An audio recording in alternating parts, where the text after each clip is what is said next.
Bonjour à vous les passionnés du tricot, mon nom est Claudie, je suis la propriétaire de Laine Charlebourg et je suis heureuse de me plonger avec vous dans le monde merveilleux du tricot. Je vais vous montrer aujourd'hui comment tricoter le point de riz. Ce point facile a l'avantage d'être réversible, donc identique des deux côtés. Il ne roulera pas sur les bords, il va bien rester à plat, en plus de rajouter une touche d'originalité à vos projets. Magnifique! Si vous restez jusqu'à la fin du vidéo, je vais également vous montrer comment compter les rangs sur ce point qui est texturé. On va prendre ce relax, je vais y aller pas à pas et vous allez voir, c'est pas du tout difficile. Alors prenez vos aiguilles, on va tricoter le point de riz.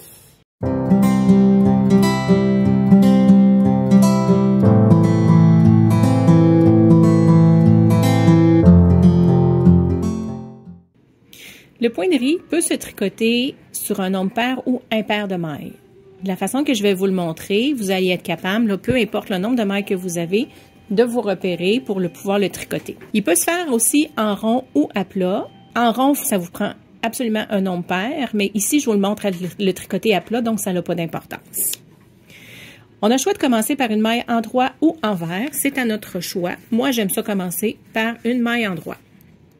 Alors, je fais une maille endroit, puis je vais passer entre les deux aiguilles pour rapporter mon fil en avant et faire une maille envers. C'est important, là, quand on promène notre fil de l'avant à l'arrière, de bien passer entre les deux aiguilles et non pas de passer par-dessus, parce que ça rajouterait une maille, ça ferait un trou et ça briserait le dessin. Donc, la dernière maille que j'ai faite est une maille envers. Donc, maintenant, je vais faire une maille endroit. On fait une maille envers. Une maille endroit. Une maille envers.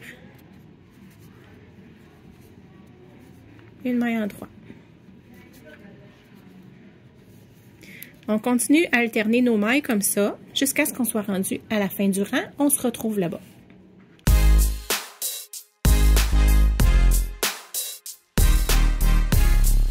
Il me reste une maille endroit, une maille envers et je vais retourner mon travail pour faire le deuxième rang qui va être le rang envers. Une fois rendu de ce côté-ci, il faut déterminer, parce que les côtes, on vient tricoter une maille envers par-dessus une maille envers, une maille endroit par-dessus une maille endroit. Dans ce cas-ci, quand on va rencontrer une maille envers, on va tricoter une maille endroit par-dessus, tandis que quand on va rencontrer une maille endroit, on va tricoter une maille envers. Alors, il est important ici de regarder qu'est-ce qu'on a sur notre aiguille. Des fois, la première maille, c'est pas facile de déterminer si c'est une maille endroit, une maille envers. Il n'y a rien qui empêche d'aller voir un petit peu plus loin à côté, regarder ce qu'on a. Voyez-vous ici, on voit le brin qui est horizontal, ça fait comme une petite boule et la petite boule, elle est collée sur mon aiguille. Donc, je sais ici que j'ai une maille envers, donc ça ici, c'est une maille endroit. Alors, si je veux tricoter cette maille ici, c'est une maille endroit qui est là, donc cette fois-ci, je dois faire une maille envers.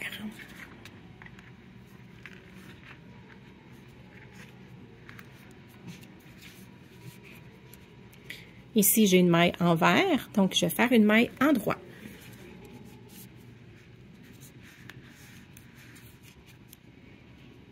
Ici, j'ai une maille endroit.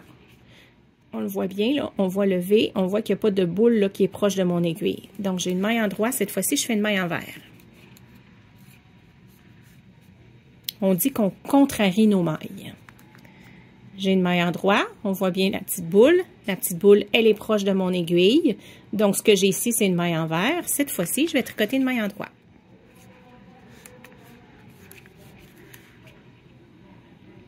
J'ai une maille endroit. Donc là, je vais tricoter une maille envers. Et on va continuer comme ça jusqu'à ce qu'on soit à la fin du rang.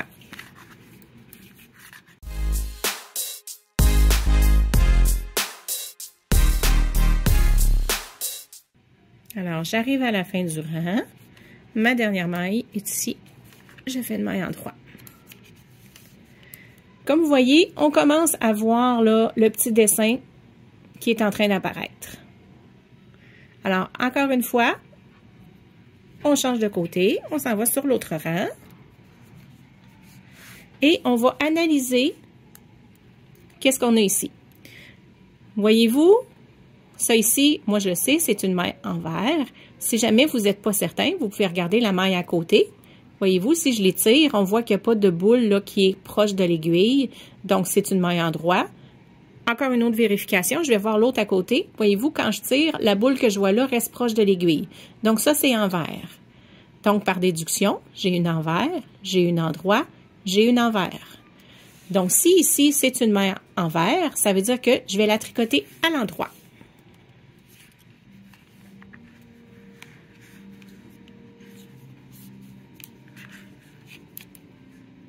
Celle-là à l'envers,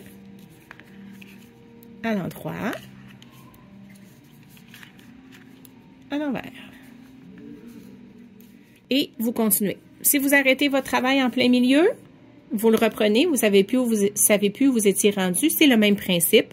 Vous regardez la maille que vous avez, vous déterminez si c'est une maille en droit ou en vert, et vous faites le contraire, et vous faites le nombre de rangs que vous avez besoin.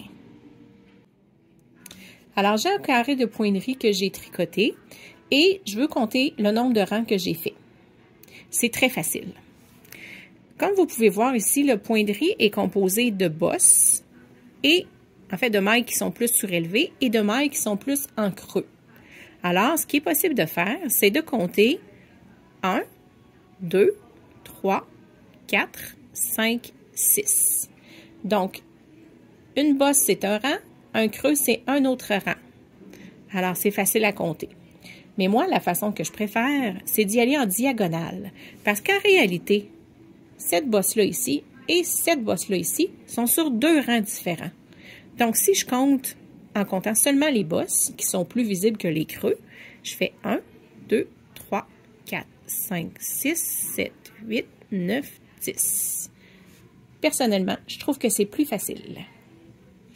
Vous avez aimé ce tutoriel? N'hésitez pas à venir mettre un j'aime. Des vidéos, on en a d'autres. Il y en aura d'autres dans le futur. On parle de tricot, on parle de crochet et de plein d'autres sujets concernant les arts textiles. Vous pouvez vous abonner pour rien manquer. En attendant, à la prochaine!